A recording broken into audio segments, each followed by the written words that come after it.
আসসালামু আলাইকুম। আজকে কথা বলবো থাইরয়েডের সমস্যা এবং প্রেগন্যান্সি নিয়ে। আমাদের মধ্যে হয়তো অনেকেই জানেন না যে আমাদের প্রজননক্ষম মা যারা আছেন, সেই প্রজননক্ষম মায়ের প্রতি ৩ জনের মধ্যে একজনই কিন্তু থাইরয়েডের সমস্যায় আক্রান্ত।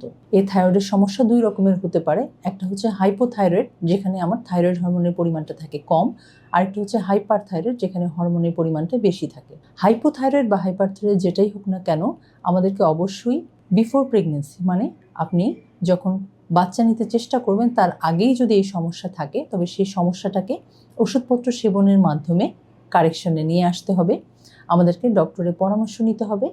আমাদের সাধারণত একটা টার্গেট থাকে যে গর্ভাবস্থায় কোনো পেশেন্ট যদি প্ল্যানিং করে যে আমি বাচ্চা নিব, তাহলে তার আগেই যেমন তাকে ডাক্তারের শরণাপন্ন হতে হবে, তখন আমরা তাদেরকে কিছু পরীক্ষা নিরীক্ষা যেমন করি, তার মধ্যে একটি পরীক্ষা থাকে হচ্ছে থাইরয়েডের টেস্ট। এবং এই থাইরয়েডের লেভেলটা যদি কারো অনিয়ন্ত্রিত থাকে, আমাদের টার্গেট থাকে তার থাইরয়েডের লেভেল, যেটা TSH লেভেলটাকে 2.5 বা তার নিচে আনা।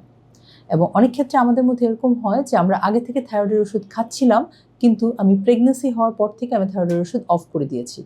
এই ভুলটি কোনোভাবেই করা যাবে না। প্রেগন্যান্সিতে থাইরয়েডের ওষুধ অবশ্যই নিয়মিত সেবন করতে হবে এবং প্রতি ৩ মাস অন্তর অন্তর থাইরয়েডের টেস্ট করে এর ডোজটাকে অ্যাডজাস্ট করতে হবে।